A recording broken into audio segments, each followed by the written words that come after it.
What's up, guys? Eric here with driverlineup.com, world's luckiest steering wheel holder, and you can see Jenna's silhouette. Say hi, Jenna. No. She's ready to go to bed. She's about to go to bed. So we just, is he getting our trailer right now? No, he's not. We just slept so hard, not for long, like 5 hours. Ow! She's got her foot stepped on. We just slept for like 5 hours, and I slept so hard. My phone is set, my phone shows standard time, so 12 hours, but we operate military time. So it was set for 1900, which would be 7 p.m. And I slept so hard that when my alarm went off and I woke up and saw that it was 7 o'clock, I went into extreme panic and thought that it was 7 a.m. and that I had overslept, missed our O1, and like we were totally screwed. My perfect PTC record was screwed. We'd missed the pickup. Like, I had probably a minute or so of absolute panic. But that's how good the sleep was. Jenna said the same thing. So this is really good sleep. Anyway, it's 9 p.m. right now on, what is today? Thursday. And we're waiting on a load that, you know, the whole that's trucking thing. This load's window was 12:01 this morning to 9:30 tonight, so almost 24 hours. We showed up at 8:30 tonight, and the load's not ready. So I'll never understand this. And this is why we don't rush to get to loads anymore. When they tell you, hey, your load might be ready, especially if it's chicken plants, it's not going to be ready. They just want you to get a trailer here so they can sell another load. Which is fine. Gotta keep loads going. Yeah, it's fine too. But we didn't rush today because the reason I chose this load partly was because we were just so tired this morning. We ran pretty hard last couple days. We had to get a washout, and we had a... Did we run hard? Yes.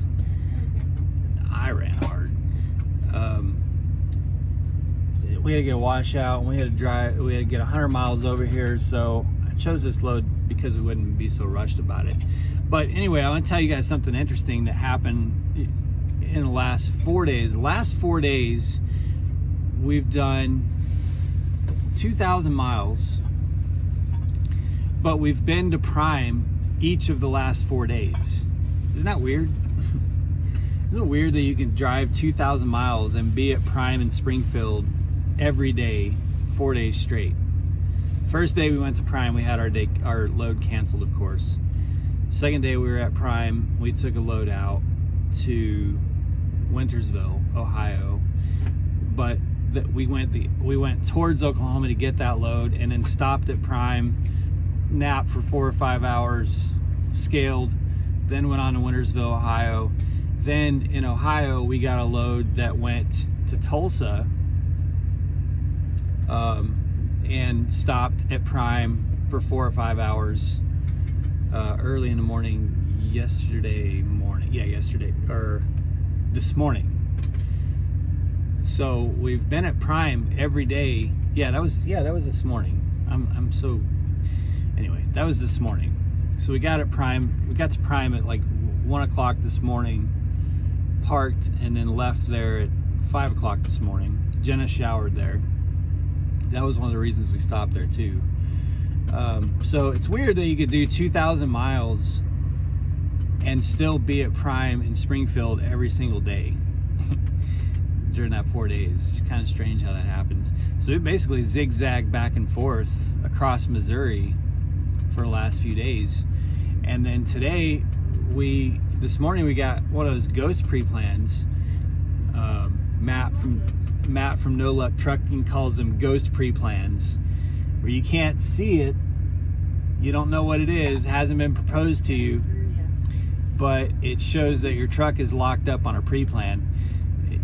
those of you who don't have load choice, you probably don't know what that looks like. But if you're on load choice and you go to open up and pick loads, it'll say your truck is already pre-planned. It'll have a trip number, but hadn't been sent. You don't know what it is. So Matt and I call them ghost pre-plans. We had one of those, and usually, Jenna confirmed this back there, 9 out of 10 times, it's a terrible load. Yeah, Jenna calls them pre-screws. 9 out of 10 times, it's a terrible load. And I don't know if that's why they wait until the last minute to let us see what it is, because they don't want us to pre-reject it. But it's usually, it's just theories as to why they don't send that pre-planned proposal to us sooner. Just theories. But so finally I told my fleet manager, because our PTA was set too far out.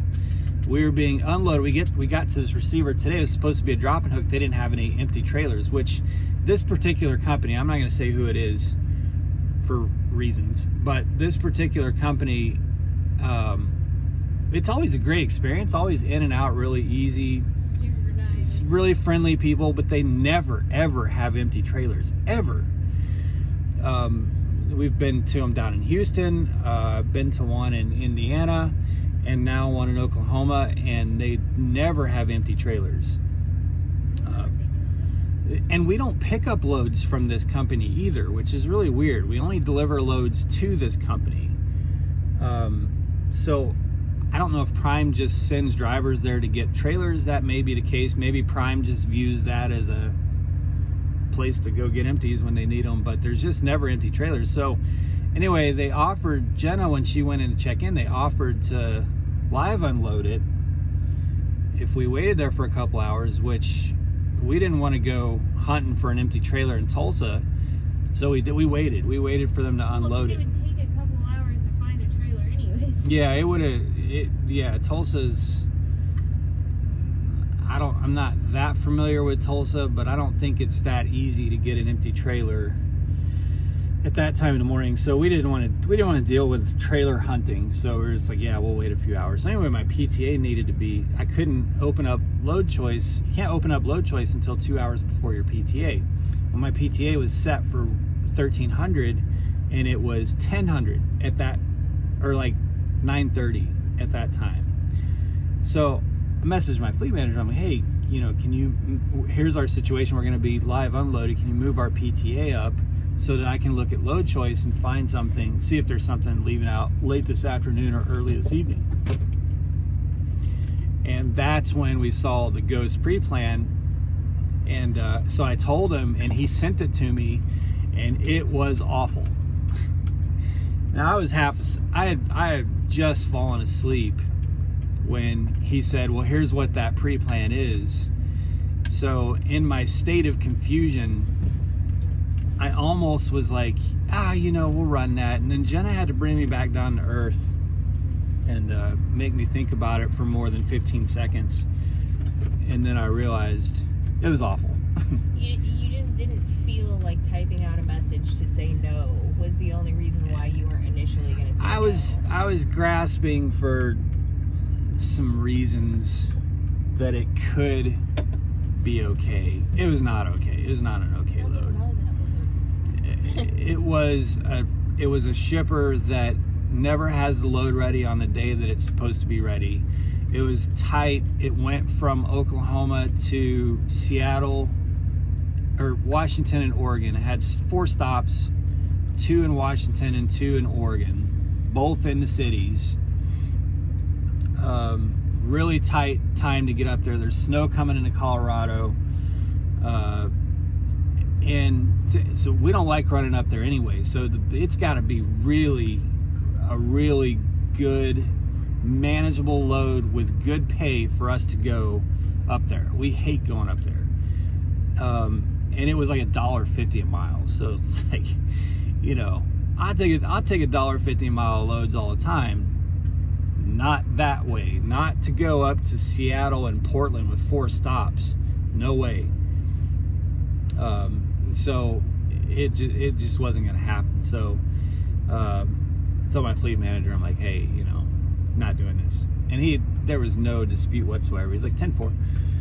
And then load choice opened up, and there were 3 loads, 2 of which, all 3 of them paid really well. They were all $2 a mile or better.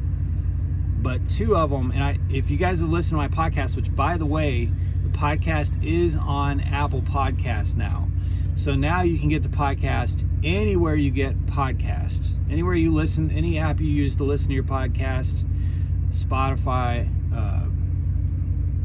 any of them, Stitcher, Amazon. Go search Driver Hub. That's the name of the podcast. And you can listen to my first episode about freight lanes for beginners. So 2 of the 3 loads, one went to Alabama and one went to Louisiana. And this one was, and they were all relatively short, not long loads. This one picked up just across in Missouri and delivered down by Oklahoma City. And the other 2 were, like I said, Alabama and Louisiana. Well, obviously I want to deliver back into Oklahoma because this is in the meat patch. You know, there's plenty of loads available, and you can get $2 a mile all day out of Oklahoma or Kansas. So I picked the one that paid the least, but for reasons that are related to where I'm going to get the best reload. This one paid $2 a mile. Well, it's 350 miles for $800, so it was a little over $2 a mile. The other ones paid a little bit better, but they would put me in Louisiana or Alabama. I would rather reload out of Oklahoma. So, you know, again, for those who say, well, Eric, you're just using load choice to always pick the best rate, that's not true. It didn't happen today. We could have gotten more miles for a higher rate per mile, but I chose the one that sent me right back into Oklahoma because it's a better reload area than Louisiana or Alabama. There are some okay chicken loads in Alabama. There's some stuff down there, but just have better luck in Oklahoma. Better rates, more loads available. So that's what we did. So now we're over just across the border in Missouri. What is this town called? No, Oklahoma, or Missouri, and waiting on this load to be loaded so that we can head over to Oklahoma City. So easy little $800, you know, goes to a Walmart distribution center at 6 a.m. in the morning, 250 miles loaded. I'll take those all the time.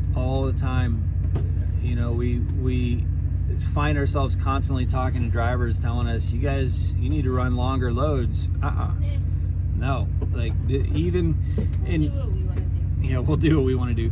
But you know, the whole argument, well, you're a team truck, why are you running short loads? But the thing is, we can do 2 of these in a 24-hour period, because we always have hours. So yeah, technically this would be a solo load, but that doesn't mean a solo truck could get to it, because a solo truck has to stop for 10 hours. We don't have to stop for 10 hours. And things like the load not being ready because they're drop dead times later than what we saw can really mess somebody up. Because like when I was checking in, the guy's like, is this going to mess you up, kiddo? And I'm like, nope. Yeah, so it might look like a team load, but if a truck's towards the end of its 14-hour clock, or a solo truck, and they get here towards the end of their 14-hour clock, they can't run the 250 miles to get to where it's got to go tonight, because it's got to be there at 6 a.m. in the morning. So these oftentimes are team loads, because team truck is the only truck available that can actually get it there.